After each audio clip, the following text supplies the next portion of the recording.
Un buon pomeriggio amici di Directa Sport, prendiamo la linea dallo stadio Pasquale Pinna di Budoni. Stanno per scendere in campo Budoni e Barisardo per l'ultima giornata del girone d'andata del campionato di eccellenza, girone unico.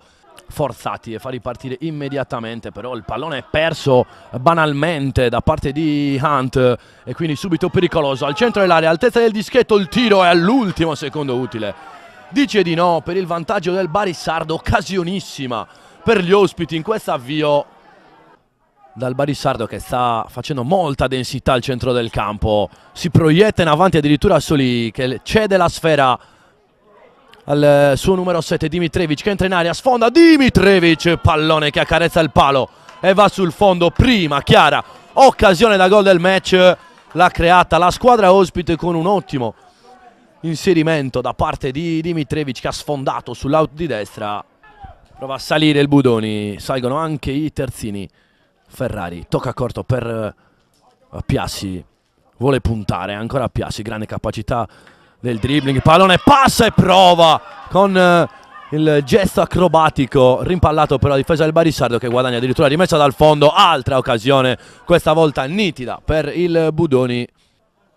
Combinano i centrali, vuole lanciare lungo, il lancio che trova la testa di Carrasco col mancino, la palla che gira ancora una volta, Piassi in aria, anticipato con un contrasto da parte di Dimitrijevic.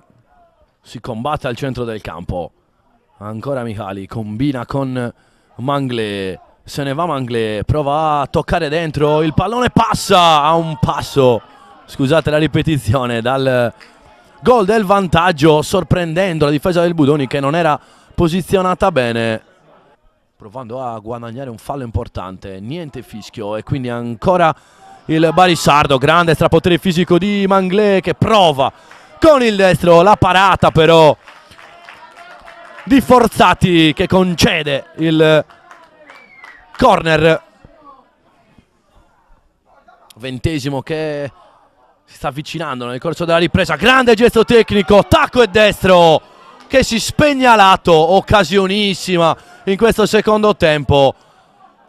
Bringas all'indietro con pazienza, trova Esposito che lancia in direzione di Caio Piassi, che ha cambiato fascia. Ancora Piassi, vuole puntare, una serie di finte, il cross liscia un difensore del Barisardo e la palla rimane lì, in qualche modo ha liberato la squadra ospite. Ancora Budoni, riceve proprio il neoentrato Cannas, prova subito a puntare, apre tutto per Caio Piassi, ottimo pallone, la mette giù dolcemente il numero 11, prova a puntare, ancora Piassi, entra in area, il cross che passa e c'è il gol proprio del neoentrato Daniele Cannas, che si fa trovare pronto sul secondo palo e questo è il cambio che paga. Ottima lettura di mister Cerbone, apertura di Cannas millimetrica per Caio Piassi, che ha puntato sul fondo, cross che ha trovato pronto il numero 15.